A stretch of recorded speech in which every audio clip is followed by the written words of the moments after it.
నమస్తే, welcome to Sakshi exclusive. Hi friends, అంతర్జాతీయ రక్షణ రంగంలో ఒక భారీ ఊరటైతే లభించింది. గత కొన్ని వారాలుగా ప్రపంచాన్ని వణికించిన స్ట్రెయిట్ ఆఫ్ హార్మోజ్ సంక్షోభంలో అనూహ్య మలుపు చోటు చేసుకుంది.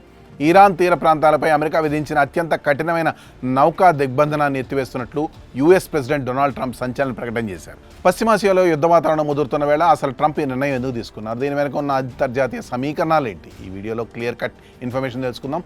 వీడియో అయితే ఎక్కడ స్కిప్ అవ్వకుండా చూడండి.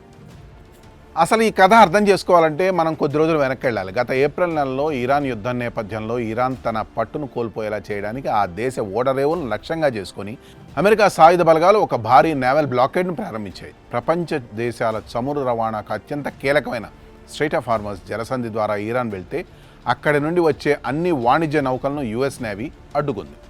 ఈ బ్లాకేడ్ కారణంగా ఇరాన్కు రోజుకు దాదాపు $500 మిలియన్ నష్టం వాటిల్లిందని అమెరికా అంచనా వేసింది. అయితే తాజాగా వైట్ హౌస్ సిట్యుయేషన్ రూమ్లో జరిగిన ఒక ఉన్నత స్థాయి సమావేశం తర్వాత ప్రెసిడెంట్ డొనాల్డ్ ట్రంప్ తన సోషల్ మీడియా ప్లాట్ఫామ్లో ఈ విషయాన్ని అధికారికంగా ప్రకటించారు.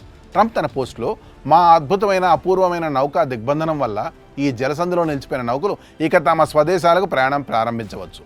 మీ అందరి తరపున మీ భార్యలకు, భర్తలకు, తల్లిదండ్రులకు, కుటుంబ సభ్యులకు మీ ఫేవరెట్ ప్రెసిడెంట్ నుండి హలో చెప్పండి అని పేర్కొన్నారు. అయితే ఈ బ్లాకేడ్ ఎత్తివేత వెనుక అమెరికా కొన్ని కఠినమైన షరతులు పెట్టింది.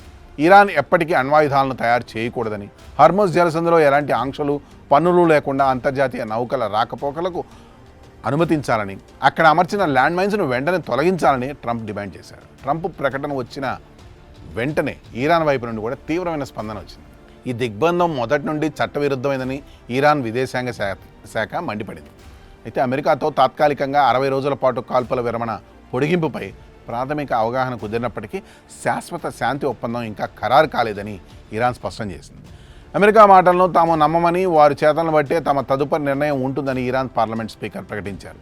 ఇరు దేశాల మధ్య ఇంకా అణు ఒప్పందంపై పూర్తి స్థాయి చర్చలు జరగాల్సి ఉందని, హార్మోజ్ జలసంధి గుండా వెళ్లే నౌకలపై నిఘా, భద్రతా తనిఖీలు తమ పర్యవేక్షణలోనే ఉంటాయని ఇరాన్ పేర్కొంటోంది. ప్రపంచవ్యాప్తంగా సరఫరా అయ్యే క్రూడ్ ఆయిల్లో దాదాపు 5వ వంతు ఈ హార్మోజ్ జలసంధి ద్వారానే వెళ్తుంది. కాబట్టి అమెరికా ఈ బ్లాకౌట్ ఎత్తివేయడం వల్ల అంతర్జాతీయ మార్కెట్లో చమురు ధరలు అదుపులోకి వచ్చే అవకాశం అయితే ఉంది. ఏదేమైనా ఈ తాత్కాలిక ఉపశమనం అమెరికా, ఇరాన్ మధ్య శాశ్వత శాంతికి దారితీస్తుందో లేదో చూడాలి. ఈ అంతర్జాతీయ పరిణామంపై మీ అభిప్రాయాల్ని కామెంట్స్ రూపంలో తెలియజేయండి. That's all for today. This is Harikrishna signing off Sakshi exclusive.